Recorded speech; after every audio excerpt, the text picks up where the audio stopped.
To the field, to the diamond, to the court, we cover it all.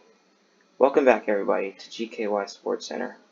I'm your host, Brandon Culver, and today we will talk about the current Giants news, Yankees news, and Knicks news. First, I wanted to touch base on talking about the Giants. The Giants are in a very interesting situation as of this moment, which day I'm recording this is March 17th, 2025. So, so as we know, the Giants are still kind of looking for their next quarterback, and today things actually just got even more interesting. Jameis Winston is supposedly visiting the team tomorrow, so he could possibly be a possibility. Um, but meanwhile, the Giants of course, they have an offer for Aaron Rodgers, but he's currently just weighing his options between the Steelers and Vikings as well. Of course, they also have Russell Wilson potentially as well. But yeah, I kind of want to hear from you guys. Could we see Rodgers in Big Blue, um, or do you think he's going to head elsewhere? Drop your thoughts in the comments. I'd like to gauge the interest. So now, yes. Now talking about what they have done in free agency so far. So the Giants did bring back Darius Slayton on a 3-year, $36 million deal, keeping one of their signature players, I guess you can say. Yeah, I mean, I'm not gonna lie, I'm not as great about the signing, just because he has definitely had some struggles in the past, to say the least, with catching the ball. But hey, what are you gonna do? It seems like they want him back. One thing that the Giants definitely looked at was beefing up their defense as well. Of course, they signed former Dolphins safety Javon Holland for $45 million, then adding a defensive lineman, Roy Robertson Harris.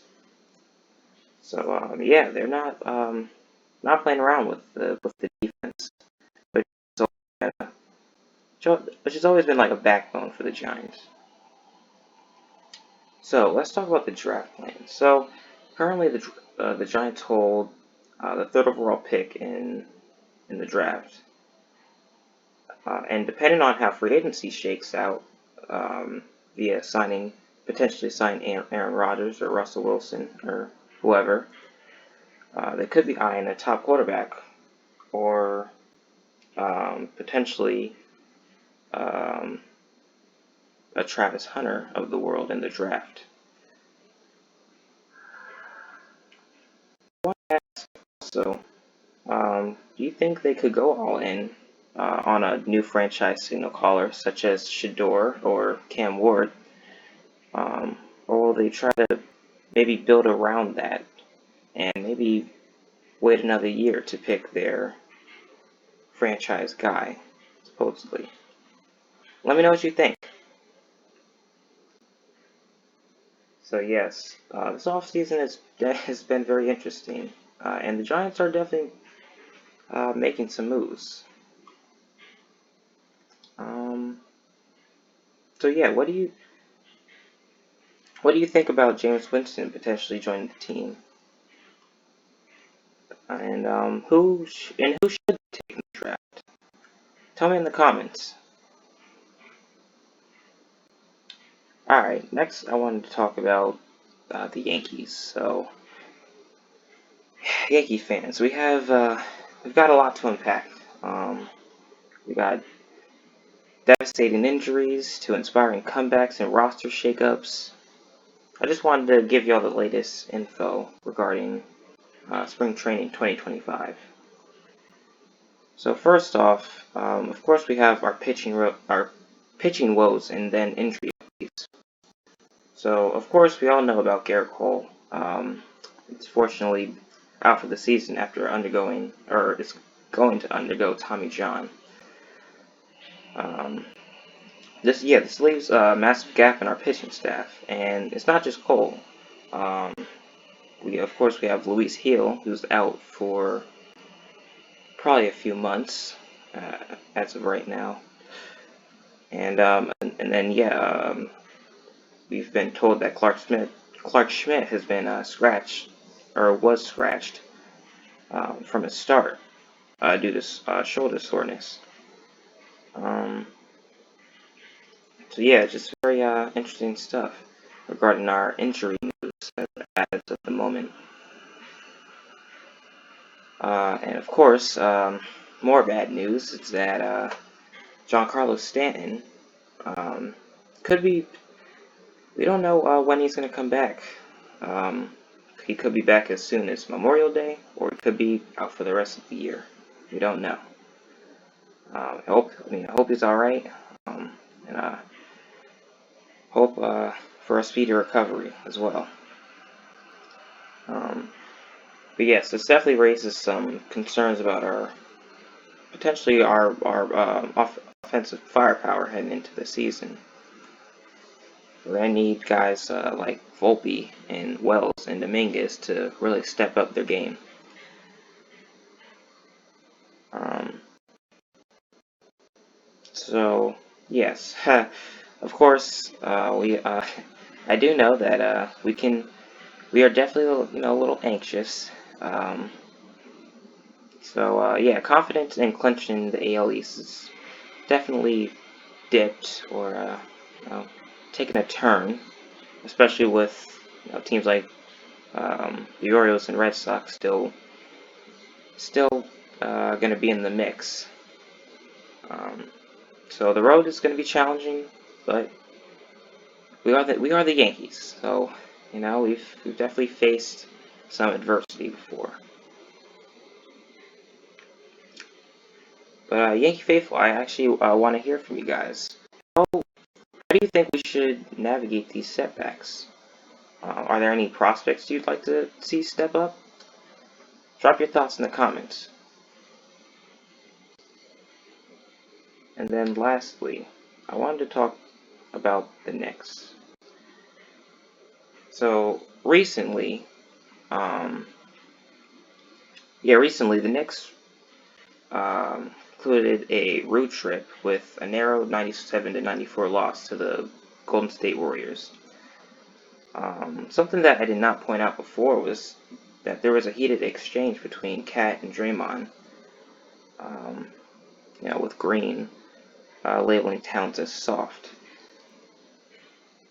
Despite Cat's impressive 29-point performance, concerns about the team's aggression have emerged, especially with the playoffs approaching. Additionally, tensions flared between Coach Tom Thibodeau and Josh Hart during the same game.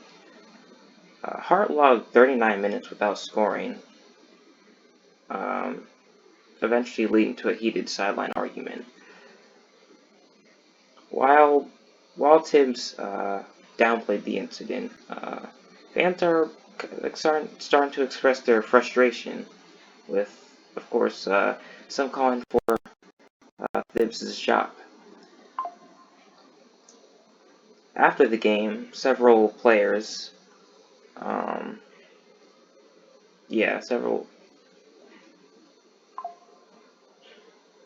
several players they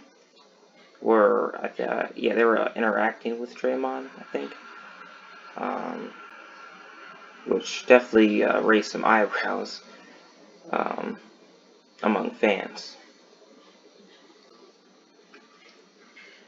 So the Knicks are, of course, currently without JB, their captain, who's still sidelined due to an ankle injury.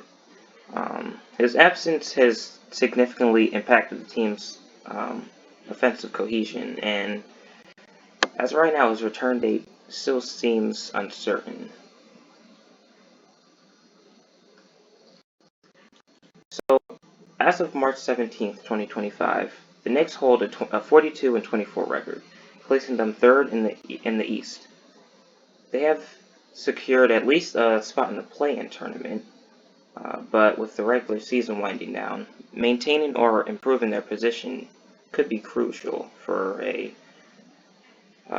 better playoff matchup.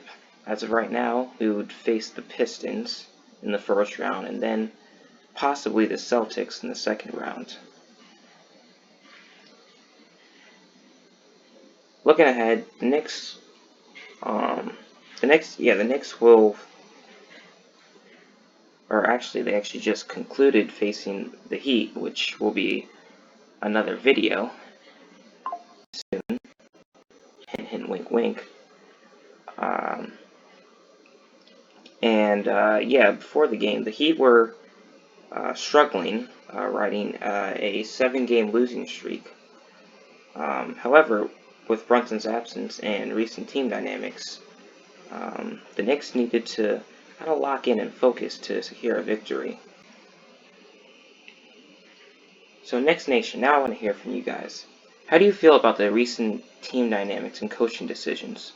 What are your thoughts on our playoff push? Possibly. Yeah, drop your comments below.